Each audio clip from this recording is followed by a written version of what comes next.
everyone, this is me, Andrea. Hi, it's Erica. Today we're going to be talking about our own sensory preferences and how they can actually affect how we interact with their children. And Erica, don't forget, we're gonna need to remember about respecting ourselves while still making meaningful connections. That is true. Okay, so stay tuned.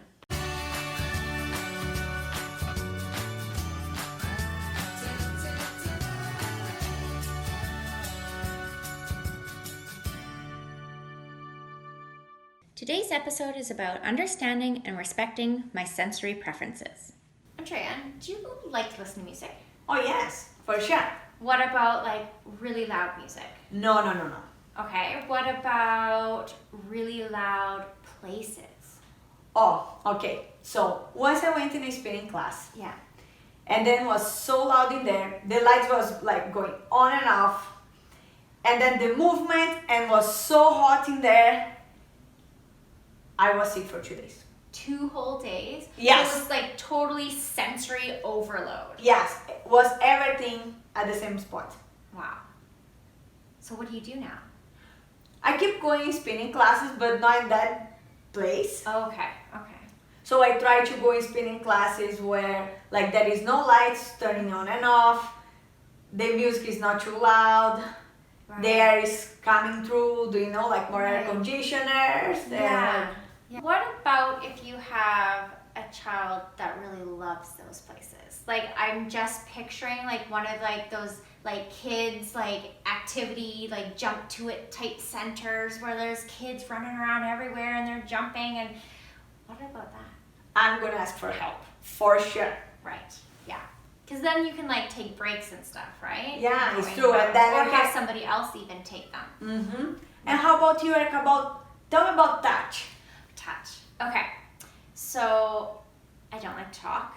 Oh, me neither. It like makes my nose wrinkle. Like I just like, and I really don't like glitter. Glitter. How Yeah. come everybody loves glitter? I know.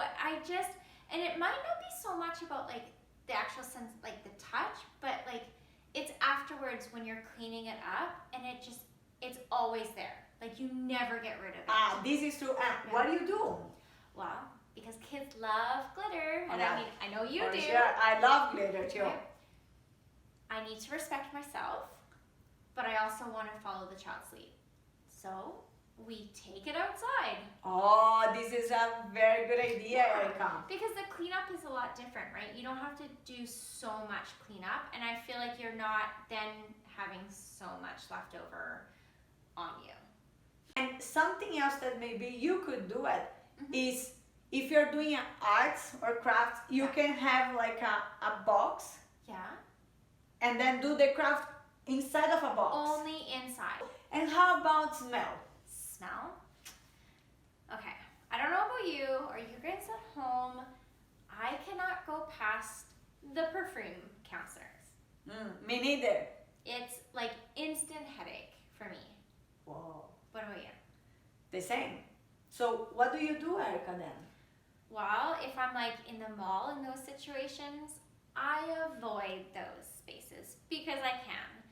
But when I'm working with people or children and those smells are there, like in the workplace, I and wherever we know. are, I have to make that decision of either am I going to be able to work with that child and feel okay, or if I need to switch off with somebody else, right?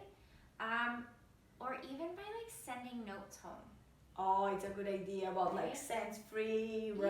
Yeah, right, because a lot of businesses do that. Like my doctor's office has a scent-free zone. Yeah. And Erica, how about swings? Swings? Oh, I love swings. What about you?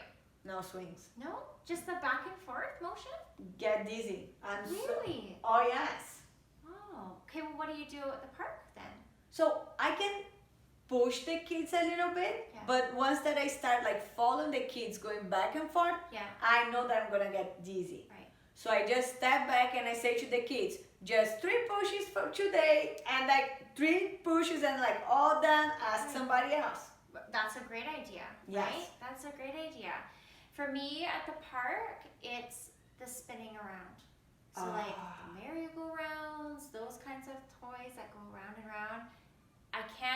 even watch the kids go around and I'm like feeling nauseous.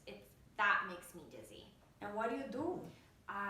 Well, it's another one of those things, right? Either find somebody to trade off with, or I've been finding that if I step back enough, so I'm still there, I can still talk, but I won't get dizzy if I'm not so close, right? Mm-hmm. So I can still interact, but I can't, like, I won't be the one pushing them. I know. And Erica, talking a little bit more about touch. Mm-hmm.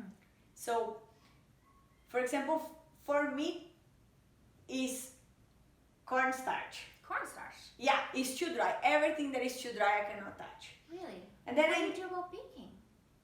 Oh yes. So, to be able to be baking with my daughter with some recipes with cornstarch, gloves, Oh, of course. Of right? course. Yeah. But I need to remember to always have gloves in my kitchen. That is true.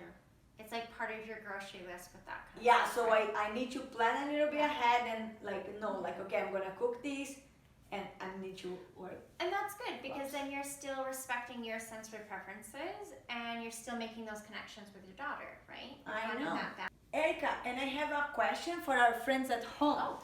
How do your sensory preferences affect your interactions? Oh, good question. And how about we give some tips? For sure, follow some tips. A few tips to remember. Take some time to reflect about your sensory likes and dislikes. Think about some strategies that you can use to respect them. Have a plan. Start practicing, and don't forget to have fun. So we've been talking about our own sensory preferences and some ideas about how we can respect ourselves while following the child's lead. And we have to remember that you both need to be happy and enjoy their interaction for it to be meaningful. Oh yeah, this is a very good one.